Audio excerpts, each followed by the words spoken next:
बिस्मिल्लाहिर्रहमानिर्रहीम। अस्सलाम वालेकुम नादरीन, आप यूट्यूब चैनल देख रहे हैं। मैं इमरान खान हूँ। अपडेट्स बहुत तेज़ी से आ रही हैं। आलमी मीडिया में पाकिस्तान के हवाले से इतनी कवरेज कभी नहीं हुई। चंद वाक़यात हैं जिनमें कुछ अनफॉर्चुनेट वाक़यात हैं, जैसा कि अमेरिका ने अटैक किया था एबटाबाद में और ये क्लेम किया था कि उन्होंने टारगेट किया उसामा बिन लादेन को। उसके बाद जो है वो हमारा एक इंसिडेंट हुआ, हमारे बच्चों की शहादतें हुई APS में। वो एक ऐसा वाक़या था जिसके ऊपर बहुत बड़ी आलमी सतह पे कवरेज हुई पाकिस्तान के हवाले से दुनिया में। पाकिस्तान ने इंडियन तैयारे गिरा दिए थे, उसकी भी कवरेज हुई थी। लेकिन जो सबसे बड़ी कवरेज आज के दौर में हो रही है वो पाकिस्तान में हालिया धांधली के ऊपर, तशद्दुद के वाक़यात के ऊपर, इंटरनेट की बंदिश के ऊपर, आज़ादी इज़हार राय की बंदिश के ऊपर और इमरान खान साहब की अजीबो गरीब किस्म की सज़ाओं के ऊपर। इस सारी सूरत हाल पे, धांधली पे, दो नंबरी पे और जो कुछ मियां नवाज शरीफ को लाने के लिए किया जा रहा है उसके ऊपर आलमी सतह पे कवरेज हो रही है। रोज़ाना हमारे सामने से आधा दर्जन या एक दर्जन क्लिप गुजरते हैं जो दुनिया के टॉप के जो मीडिया हाउसेज हैं या जो जरीदे हैं उनके अंदर या वो लिखे जाते हैं या उन पर डॉक्यूमेंट्रीज बनाई जाती हैं। ये सूरत हाल पाकिस्तान को बिल्कुल सूट नहीं कर रही। आलमी सतह पे पाकिस्तान के इदारों की और पाकिस्तान की साख मुतासर हो रही है और ये चीज़ें IMF के साथ पाकिस्तान के मुआहदों, आलमी सतह पे पाकिस्तान की जो पोजीशन है उसको ख़राब करेगी। पाकिस्तान को एक जमहूरी मुल्क पाकिस्तान अपने आप को करार देता है और पाकिस्तान में जमहूरियत के दावे किए जाते हैं, लेकिन जमहूरियत के साथ जो खिलवाड़ हो रहा है गुज़िश्ता पौने 2 साल से वो आप सबके सामने है। पाकिस्तान का जो सबसे हसास सूबा है बलूचिस्तान, इस वक्त उसकी सूरत हाल क्या है मैं आपको थोड़ी इसकी मंजरकशी कर देता हूँ। मेरी वहाँ पे 3 मुख्तलिफ सहाफ़ियों से बात हुई है, ज़रूरत पड़ी तो मैं उनके नाम भी आपको बता सकता हूँ। बलूचिस्तान में इस वक्त हड़तालें और धरने हो रहे हैं। जो बड़ी बड़ी शाहराएँ हैं बलूचिस्तान में, जो बलूचिस्तान के मुख्तलिफ इलाकों में दाखिल होती हैं, चमर कोयटा शाहरा है, एक कराची कोयटा शाहरा है, एक लोरालाई वाला रास्ता है बड़ा, और दीगर कुछ और बड़ी बड़ी शाहराएँ हैं, वो बंद हो गई हैं। सिब्बी से आने वाले रास्ते जो हैं वहाँ पे भी एक धरना दिया गया है और वहाँ पे शाहराएँ बंद की गई हैं। ये सब कुछ हो रहा है धांधली के ख़िलाफ़। पाकिस्तान तहरीक इंसाफ के उम्मीदवारों के ये दावे हैं कि उन्होंने सीटें जीती हैं और उनकी जीती हुई सीटें दूसरे लोगों को दिलवा दी गई हैं और वो धांधली से दिलवाई गई हैं। अच्छा, ये सिर्फ पाकिस्तान तहरीक इंसाफ के लोग नहीं कह रहे, बल्कि वो सरदार मकामी कह रहे हैं जिन्होंने हार तस्लीम कर ली है गैरतमंदी का मुजाहरा करते हुए। यानी महमूद खान अचकज़ई साहब ने कहा कि मैं तो इलेक्शन हारा हूं लेकिन PTI जीती है। ये जिनको दी जा रही हैं सीटें उन बंदों की तो वर्थ ही कोई नहीं है। PMLN को, पीपल्स पार्टी को वो दी जा रही हैं। साथ ही जो है वो रईसानी साहब ने भी इसी तरह की मिलती जुलती बात की। कुछ और सरदार भी ऐसी बातें कर रहे हैं। तो सलार खान जो है उसने कोयटा सिटी के अंदर से सीट जीती है और बड़ी कामयाबी उसने हासिल की है, लेकिन उसकी नशिस्त छीन कर जो है वो एक ऐसे उम्मीदवार को दे दी गई जिसको चौथे या 5वें नंबर पे वोट पड़े हैं। और सलार खान के मुकाबले में आने वाले तमाम लोग ये कह रहे हैं कि ये तो बंदा हमसे भी कम वोट लेकर गया था, सलार खान की ये जीत है। वो मामला इस वक्त कटाई का शिकार है, वहाँ पे एहतजाज हो रहा है और बलूचिस्तान में जगह जगह एहतजाज हो रहे हैं। 16 की 16 नशिस्तों के ऊपर रोला पड़ा हुआ है इस वक्त जो बलूचिस्तान में इलेक्शन हुआ है। PTI कोयटा से एक सीट निकाली है आदिल बाज़ई ने। ये पहले पाकिस्तान तहरीक इंसाफ को एक दफ़ा छोड़ भी गया था, वहाँ के वज़ीर आला का एडवाइज़र भी बन गया था। बिल्कुल नौजवान है और इसने एक वीडियो पैगाम जारी किया था कल कि मेरा ताल्लुक PTI से है, कोई अफवाहों में सदाकत नहीं है, मैं PTI को नहीं छोड़ रहा। फिर कुछ अफवाहें ऐसी आई, कुछ खबरें ऐसी पता चली कि कल शायद कोई रात को रेड हुई है और उसके बाद से अब तक आदिल बाज़ई से रब्ता नहीं हो रहा। पाकिस्तान तहरीक इंसाफ के कुछ लोग ये क्लेम कर रहे हैं कि आदिल बाज़ई अचानक बाजियाब हो सकता है बिलावल हाउस से या रावेंड से और इसकी सीट किसी और को दिलवाने की कोशिश की जा रही है और इसके घर के ऊपर छापा भी मारा गया है। मुबैना तौर पे ये चीज़ें सामने आ रही हैं। तो इस तरह से अगर हुकूमत नवाज शरीफ की बनानी है तो पूरे दुनिया के अंदर पाकिस्तान की बदनामी होती चली जाएगी, होती चली जाएगी। सिब्बी से जो नौजवान कामयाब हुआ सद्दाम, वो जीत का दावेदार है और वो ये कह रहा है बहुत बड़े पैमाने पर वोट उसको पड़े हैं, वो ये इलेक्शन जीत गया है, लेकिन ये सीट दे दी गई एक ऐसे शख्स को। ये एक्चुअली शादेन बुगटी वाली सीट है और ये सीट एक ऐसे शख्स को दे दी गई जो बहुत नीचे था, यानी जिसको वोट बहुत कम पड़े हैं। मियां खान बुगटी, इस बंदे को ये सीट दी गई। अब इसकी एक वीडियो निकल आई है। यानी मियां खान बुगटी वो आदमी है, कुछ अर्सा पहले की जो न्यूज़ स्टोरी है या जो TV चैनल की कवरेजेस हैं उनके मुताबिक मियां खान बुगटी एक सरगना था गाड़ियां चोरी करने के एक गैंग का। इसके ऊपर मुतअद्दिद FIRs हैं और इसका बहुत बड़ा क्रिमिनल रिकॉर्ड है। अब इलेक्शन कमीशन ने या बाकी लोगों ने, जो लोग ये फैसला कर रहे हैं कि किसको जिताना है किसको हराना है, उन्होंने पाकिस्तान तहरीक इंसाफ के एक नौजवान को हरा तो दिया पाकिस्तान तहरीक इंसाफ के एक ऐसे नौजवान को जो पढ़ा लिखा है, एक ऐसे नौजवान को जो आगे बढ़ना चाहता है, एक ऐसे नौजवान को जो मिडिल क्लास का है, वो जीतना चाहता है, वो खिदमत करना चाहता है अपने सूबे की, उसको हरा तो दिया, लेकिन उसकी जगह जिसको जिता दिया वो एक क्रिमिनल है। यानी वैसे ही जैसे नवाज शरीफ साहब हैं, उनकी जायदादें निकल आती हैं अचानक और पता चलता है कि पैसा पाकिस्तान से बाहर ट्रांसफ़र कर दिया, आज तक पता नहीं चला कि कैसे गया। जैसे जाली अकाउंट्स का केस है शहबाज शरीफ का, जरदारी साहब का। तो जैसे बड़े बड़े क्रिमिनल्स को नवाजा जाता है, मुबैना क्रिमिनल्स को, इसी तरह इस क्रिमिनल को भी नवाजा गया है। मियां खान बुगटी, इसकी वीडियो बाकायदा मौजूद है सोशल मीडिया के ऊपर, हर कोई इसको शेयर कर रहा है। मैंने भी अपने ट्विटर पे अब शेयर कर दी है, आप उसको जाकर देख सकते हैं। इसको वहां से जितवाया गया है। पशीन के अंदर ज़हूर आगा ये फजलुर रहमान से जीता है, इसका ये क्लेम है, और फजलुर रहमान को पशीन वाली सीट दी गई है। हालांकि पशीन में फजलुर रहमान साहब की फॉलोइंग है। देखिए, जमीयत उलमा इस्लाम वहाँ पे तगड़ी है, लेकिन शेरानी ग्रुप की भी वहाँ पे मौजूदगी है, जिनका इमरान खान साहब के साथ इत्तेहाद था। तो ऐसी सूरत में पशीन की सीट इस मरतबा फजलुर रहमान साहब के लिए उतनी आसान नहीं थी, ये बड़ा टफ था मामला। अब ज़हूर आगा का ये कहना है कि उसके पास पूरा रिकॉर्ड है, सबूत हैं कि उसने फजलुर रहमान को शिकस्त दी है, लेकिन सारा का सारा निज़ाम मिलकर फजलुर रहमान को ये सीट दिलवाना चाहता है। तो लोरालाई के अंदर भी इसी तरह का पड्डा है, फिर इसी तरह जो बारखान है वहाँ पे भी इसी तरह की लड़ाई है। तो पूरे बलूचिस्तान के अंदर एक तरह से कारोबारी ज़िंदगी बंद है, बड़ी बड़ी शाहराहें बंद हैं और इस वक्त एहतजाज हो रहा है। तो इसके ऊपर जो है वो पाकिस्तान के ताकतवर हलकों को और रियासत पाकिस्तान को सोचना चाहिए और देखना चाहिए कि अगर नौजवान और मिडिल क्लास के लोग इलेक्शन लड़ रहे हैं। देखिए, इससे पहले तो हमेशा ये कहा जाता था कि बलोच सरदार ही बलूचिस्तान को बनने देते, हमेशा कहा जाता था बलूचिस्तान के लोग ही चोर हैं, चोरों को वहाँ मुंतखब कर लिया जाता है, सरदार आ जाते हैं इलेक्शन जीत के, वो वहाँ के बच्चों की किस्मत बनने ही नहीं देते। अब पहली मरतबा अगर वहाँ पे नौजवानों ने इलेक्शन लड़ा है तो रियासती इदारे क्यों उन नौजवानों का रास्ता रोक रहे हैं? स्पेशली इलेक्शन कमीशन को होश के नाखून लेने चाहिए और जीत के नोटिफिकेशन जारी करने चाहिए उन नौजवानों के जिनको लोगों ने वोट डाले हैं। तो ये जी बलूचिस्तान की सूरत हाल है और क्लेम तो ये किया जा रहा है कि कम से कम 5 सीटें पाकिस्तान तहरीक इंसाफ 4 से 5 सीटें वहाँ से बलूचिस्तान से जीती है। पीपल्स पार्टी भी जीती है, बाकी जमातें भी जीती हैं।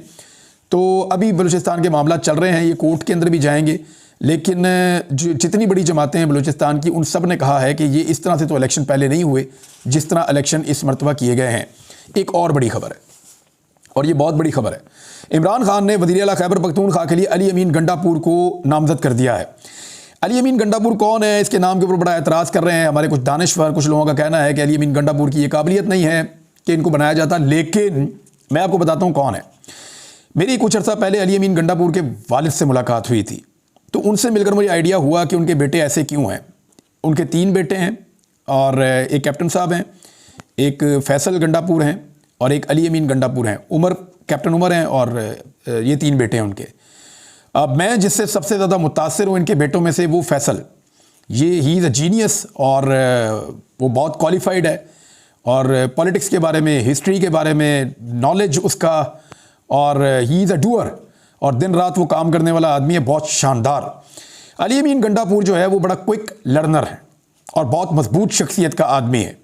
यानी जो टिपिकल जिसको आप कहते हैं कि एक पठान जो डट जाने वाला, खड़े होने वाला, साथ देने वाला, वफादारी निभाने वाला और जान तक की परवाह ना करने वाला, तो वो इस तरह का एक पठान है, टिपिकल पठान अली अमीन गंडापुर। अगर आप कहते हैं खैबर पख्तूनख्वा की शक्ल दिखाओ तो आप अली अमीन गंडापुर की फ़ोटो लगाते हैं तो कहते हैं हाँ ये है, हाँ ये पठान है वो वाला जो एक्चुअली होता है। जैसे आपको वज़ीरिस्तान में मिलते हैं, जैसे आपको मिलते हैं, यानी वो एक उसका ऑरा इस तरह का है जैसे वो नॉर्मली होते हैं। तो अब अली अमीन गंडापुर के बनने के ऊपर जो लोग एतराज़ कर रहे हैं, ज़रा थोड़ी सी चीज़ें मैं उनके सामने रखता हूँ। इन लोगों को जब इमरान खान साहब का मैंडेट किसी और को दिया जा रहा है तो उस पर इनको कोई एतराज़ नहीं है। डकैती हो रही है मैंडेट के ऊपर, अवामी वोटों के ऊपर डकैती की जा रही है, वोट को इज्जत देने वाले जो हैं वोट को लूट रहे हैं, इनको एतराज़ नहीं हो रहा। निगरान हुकूमतों के अंदर कैसे कैसे नगीने शामिल किए गए और ऐसे ऐसे लोग जिन्होंने रोज़ाना नए नए लतीफ़े सुनाए, इनको कोई एतराज़ नहीं हो रहा। चादर और चार दीवारी का तकद्दुस बारहा पामाल किया गया, इनको कोई एतराज़ नहीं हो रहा, ये खामोश। उस्मान बुज़दार जब तक इमरान खान का वज़ीर आला था तब तक सारी दुनिया उसकी दुश्मन थी। जिस दिन से उसने इमरान खान को छोड़ा है, मुझे कोई एक कवरेज निकाल कर दिखाएं इन सारे दानिश्वरों की जो इन्होंने की उसके खिलाफ, नहीं करेंगे, क्योंकि दुश्मनी इमरान खान से थी। उस्मान बुज़दार की करप्शन पे कोई इनका इंटरेस्ट नहीं था। परवेज़ खट्टक वो भी बिल्कुल पाक साफ हो गए। जब तक वो इमरान खान के साथ थे उनको कहा जाता था कि मालम जब्बा खा गए, ये खा गए, वो खा गए, अब कोई नाम ही नहीं लेता, अब कोई केस ही नहीं उनके ऊपर। अलीम खान और जहांगीर तरीन के बारे में ये लोग कहते थे सबसे बड़ा कब्जा ग्रुप और सबसे बड़ा डाकू। अब वो दोनों जो हैं बहुत पाकीज़ा हस्तियां हैं और उनकी ये लोग तारीफ़ें करते हैं और तारीफ़ें करते हुए थकते भी नहीं हैं। परवेज़ इलाही नून लीग में आ जाए तो दूध का धुला है, इमरान खान के साथ चला जाए तो फिर सबसे बड़ा डाकू है। ये एक दोहरा म्यार है इन दानिश्वरों का।